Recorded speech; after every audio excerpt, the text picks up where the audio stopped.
Good morning, and thank you very much for joining us. I am Yori Folari, and my guest this morning is Asiwaju Bisi Adegui, legal practitioner and immediate past Postmaster General of Nigeria. Good morning to you, Asiwaju. Thank you for making time for us. Good morning. Nice to be here. By the way, Asiwaju Odiremo, just in case you're wondering, many people do know. Thank you. So, our topic of conversation is the Tinubu reforms announced 2 days ago. By all accounts, okay, let me just allow that. By most accounts, the overwhelming majority of people say that now that was a positive outing, and a lot of those concerns had been aired by the president. And but of course, that there is more. There is room for more. And in this context, I thought that when we call on you, another thing that most Nigerians will be aware of is that whereas they are heralding, and hailing Asiwaju's outing, they also there seems to be some worry that look, it's one thing for there to be the best of intentions coming out of the presidency, but how are we sure, because of our experience in the past in the country, that those that will be down the chain executing will indeed be doing what was conceived?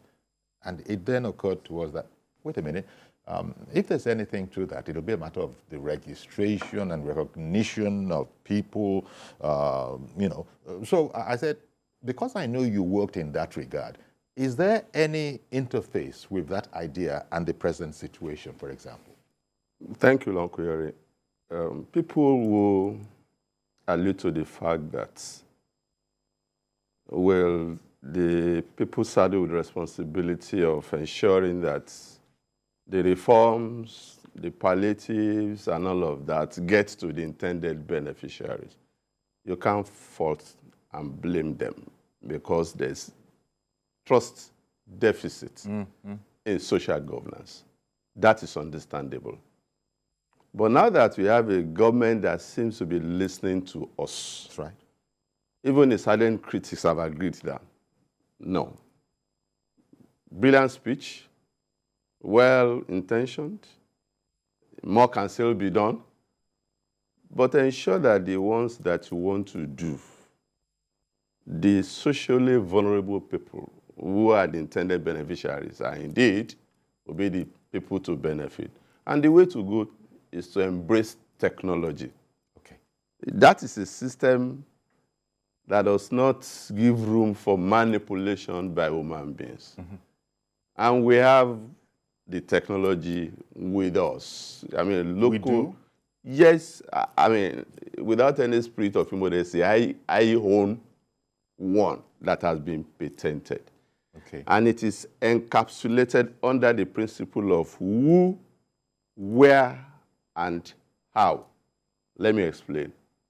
Who are you? Government wants to cater for you. Government has responsibility to cater for everybody, especially the poor. So we need to know. And the rural area, those in rural areas. And those, the socially vulnerable, the poor. And then the principle of where. Where do you live?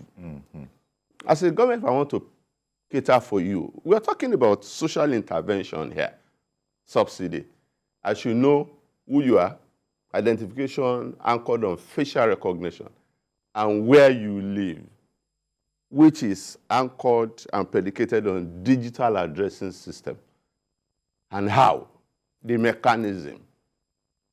All of those should be taken into consideration when you are building up a register that will be credible, reliable, and will engender confidence. When people see that, they'll be prepared to, well, let's go along with this president that seems to be listening to us and give him a chance.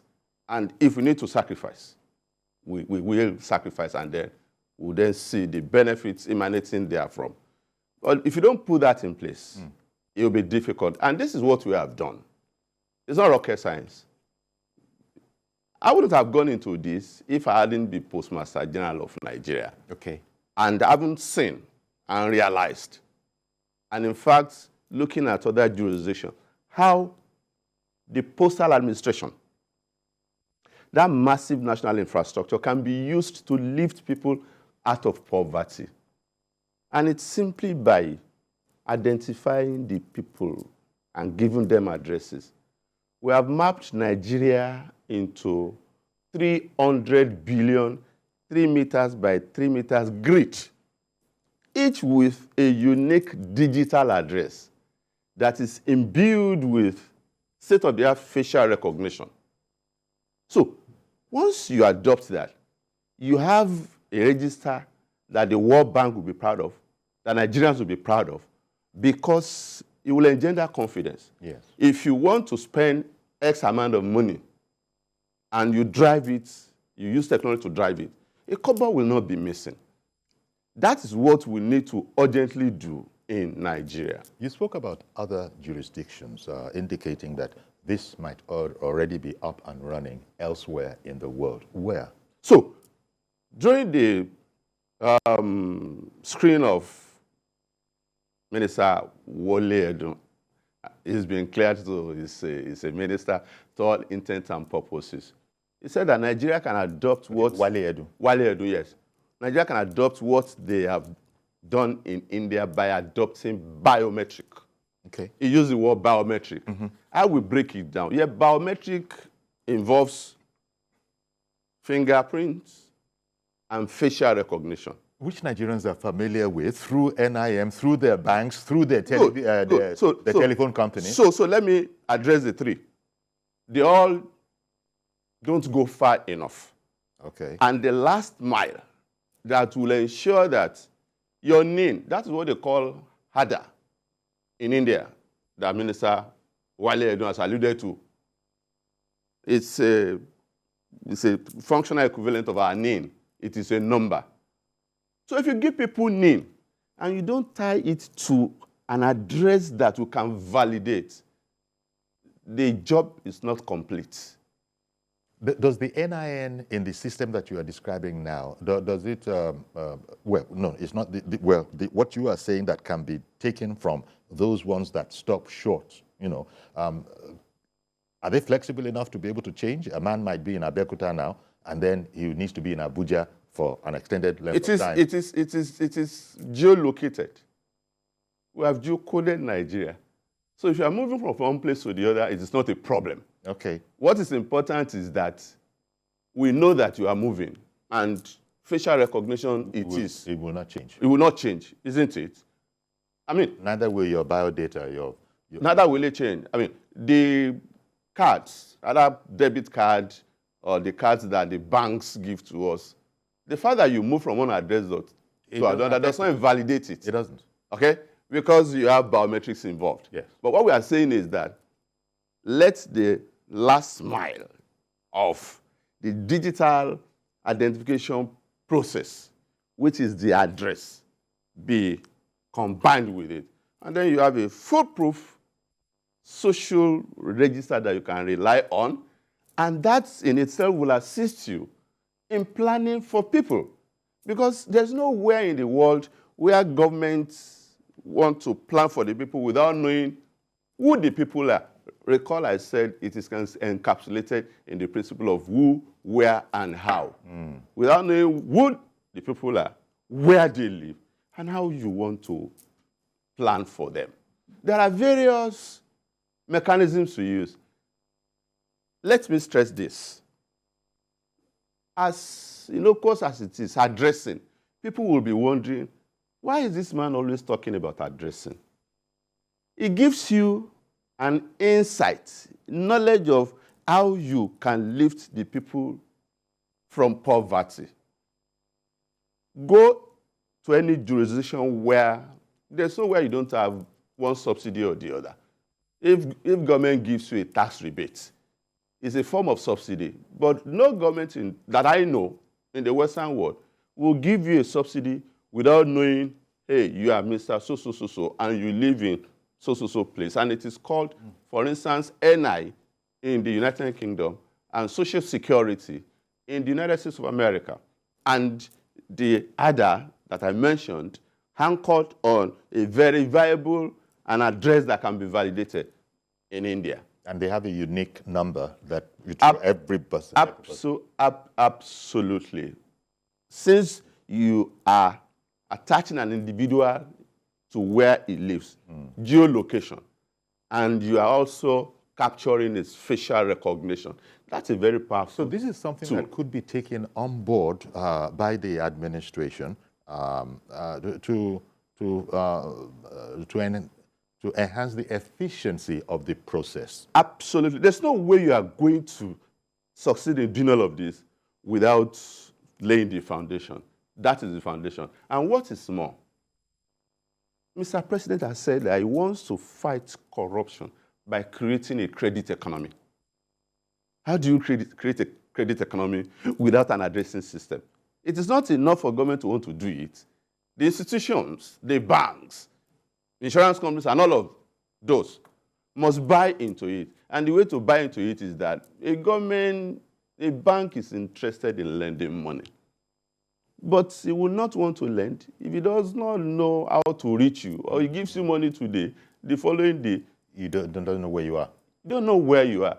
If you do that, even foreign investors will become enthusiastic to come to your jurisdiction and invest, knowing that, okay, things are improving, this is the way to go. This is by no means exhaustive of the mechanisms and strategies that we can adopt to lift people out of poverty. There are various other ones. Now, the buzzword in town is subsidy, palliative, cost of living. It's soaring. It's not unique to Nigeria. It isn't. It's everywhere. But you need to look at your system and come up with homegrown mechanism that you will adopt to assist the people. It is not what they are entitled to really, but because we have found ourselves in this situation, because we need to change the ways we have been governing ourselves. I mean, Mr. President said that very few people who are fat cats have made so much money from the subsidy system. And people have made so much money from the dual exchange rate, where you can just sit down somewhere, and because you have one contact or the other, you are buying foreign exchange at a subsidized, huge subsidy, and then you go to the other market and you sell and you make a kill.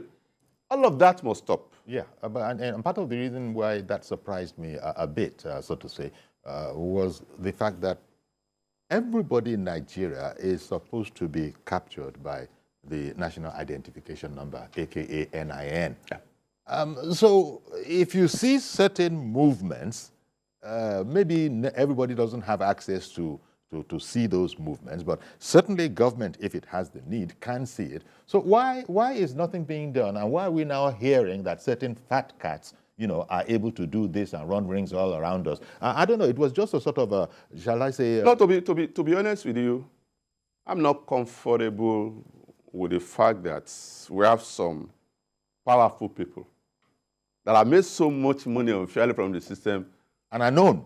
And I know that we can't go after them. Well, we can't do anything about it. I mean, that to me is a surrender of the power of dominion of governance. So we exactly. That's a story for another day. we can urge government to wield the state machinery and ensure that they don't just get away with whatever they have unfairly made from the system.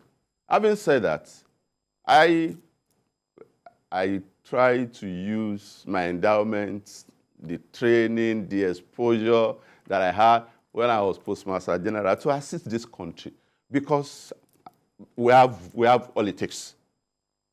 So, if you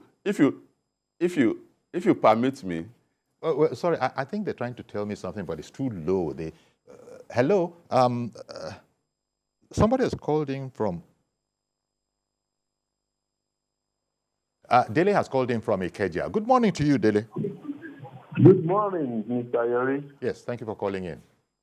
Yeah, I think today's topic is generic on that English reform. Hello? Hello, please continue. Yeah, on the reforms, you see, as regards to labor, I'm still a bit confused because they are saying unpopular or not masses-friendly reforms. Yeah, what are the masses or friendly masses reforms? I don't even know. Now, if you are talking of subsidy, we are there. Fine, teaching problems is difficult. You see, we are having these increases in prices because of the forex. But I don't know if government can also do this. Fine, we are floating the forex. Can government now say, okay, now, those of you that want to be imported, come, let's talk. I will pay directly. I won't give you because that was the corruption there. I will pay directly to wherever you are buying from at to intervene in coming. So I say you get your product coming. Instead of giving them the money directly, which you find yourself in the parallel market. You understand? I think government can also come in that aspect. I don't know, it's a suggestion. Then the other one, I don't understand labor. Labor, they are the one approving. They are the ones signing these so-called subsidies. Why are they protesting? That's number one. Then, number two, when we have so many issues, the money redesigning, we didn't see labor to protest, which actually affected the so-called masses. You understand? We didn't see labor. Now, labor is talking of refinery.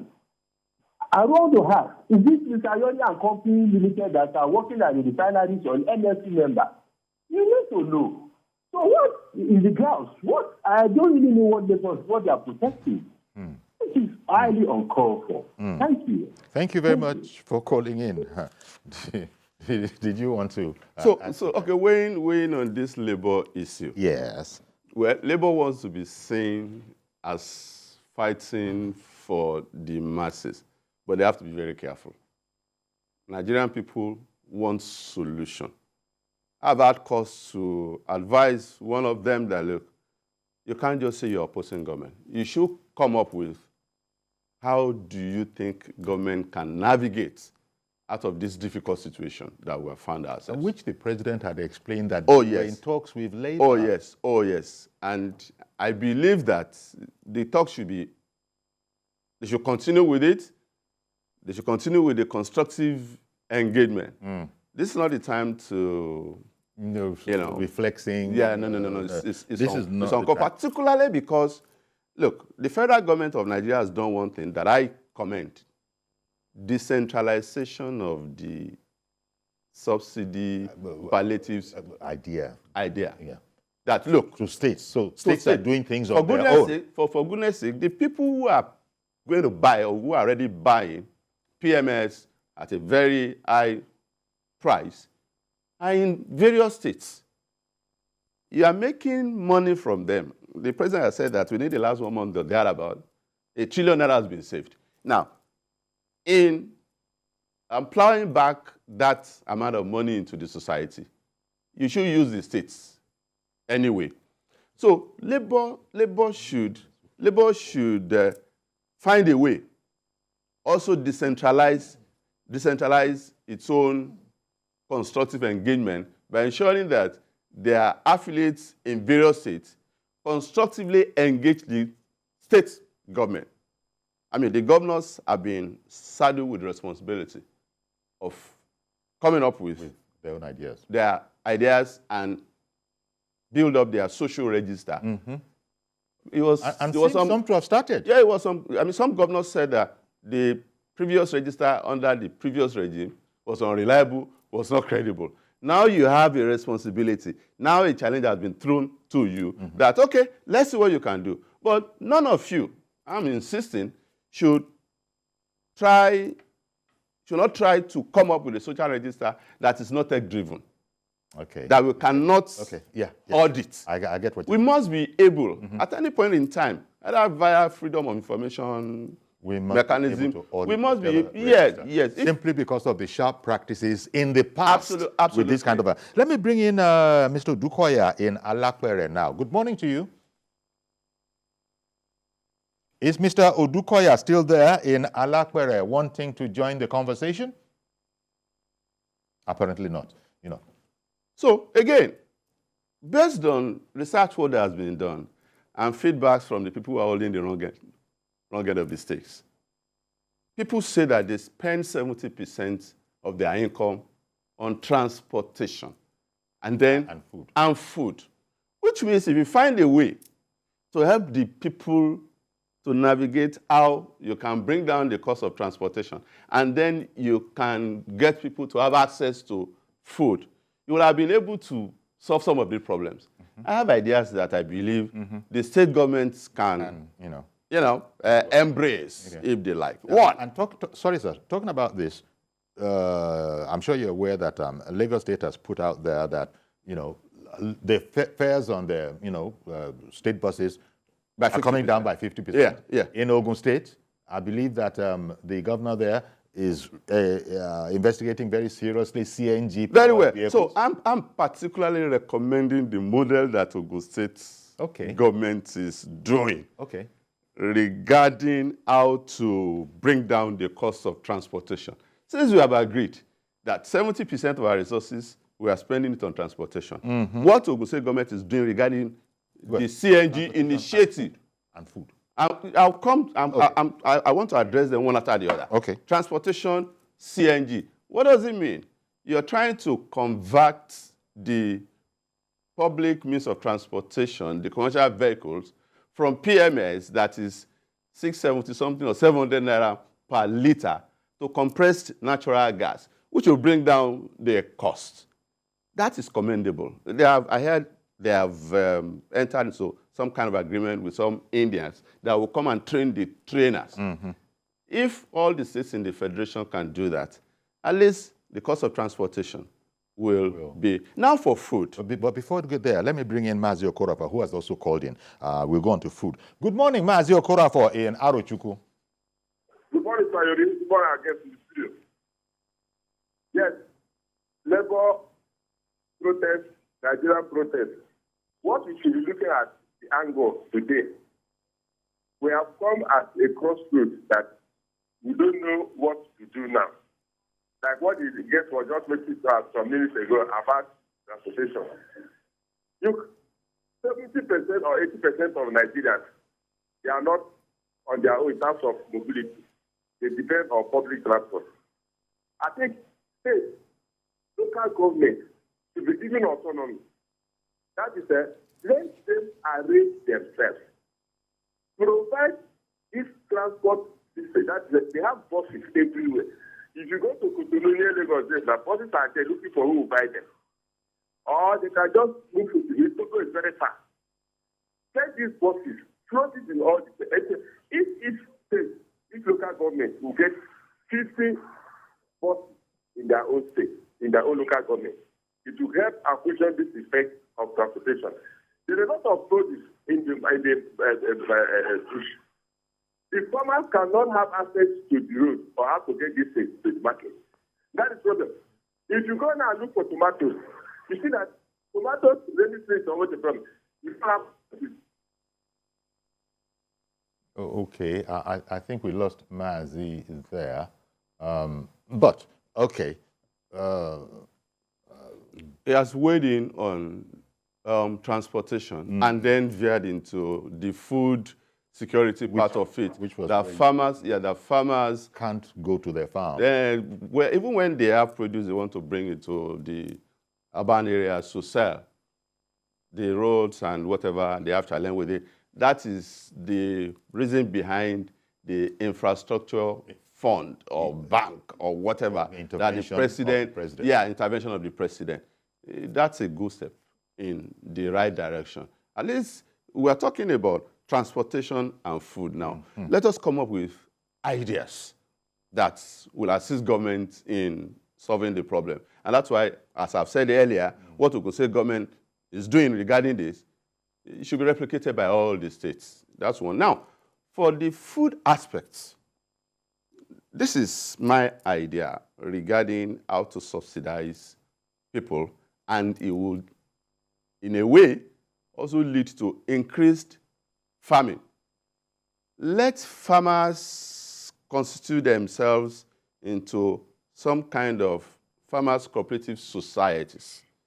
They have their societies.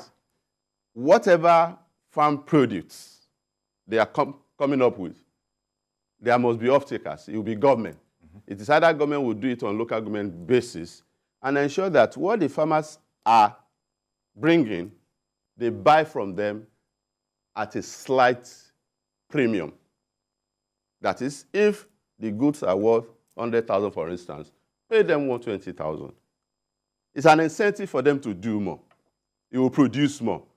When a farmer knows that once he produces, there's a ready market for it, it will increase its production. And then other people. And then what happens when it has been sold at that premium, has been taken off the farmers, those people now have to be of good faith because they can go to 250,000. No, the farmers are not going to sell themselves. No, that's what I'm saying.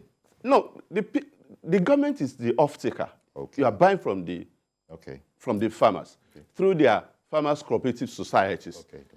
You can use the instrumentality of the local government. The local government will now, in turn, sell these farm products to vulnerable Nigerians that have been captured on a reliable and credible social register at a slight discount.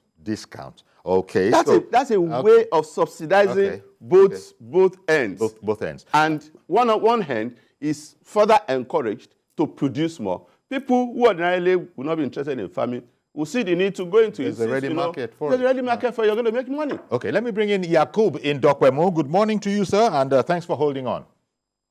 Good morning, sir. Yeah. And then good morning to your guests. Good morning, sir. I think we need a lot of reform, and then Nigeria cannot wait any longer to see drastic change. And let me give you a typical example here.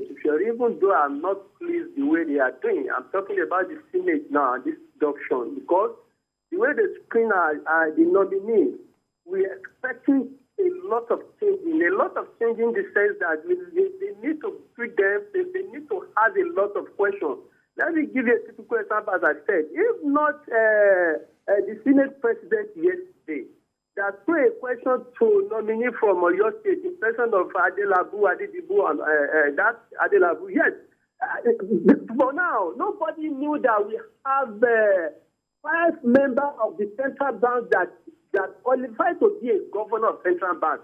Because yesterday it got to my own personal notice as well that even though Emefiele, the former governor of central bank, if we call him a central bank governor, we don't know that there's another 4 members that ought to be even in the same position. Yesterday, the man made us to know that even a dissenting opinion can even supersede the opinion that Emefiele always take to Mr. President as at that time. You know it? If a central bank governor, he wanted always see Mr. President every time, notify the other 4 members. You get it, sir? That is what made them so powerful. They can do anything. That's another thing. Because at that time, when they were printing the money, they were coloring the money. The deputy president, the deputy governor of central bank, they asked the woman that time that how much take the cost you people to print this money. The woman said she don't know. Literally, imagine that yesterday the eyes was open. So that is why I'm saying now that a lot of banking reform needs to carry on. A lot of things need to use the money that they were giving to local government now. Because now they've already removed the subsidy. Literally, that means that a lot of money will go to state and local government. So they need to set up a committee in various local governments so that they can monitor the chairman. Because this is the time that Nigerian citizens and local government at the grassroots level, they need to monitor their local government chairman because a lot of money are going to them now. How they utilize this money? We need to know. Okay. God bless you, sir.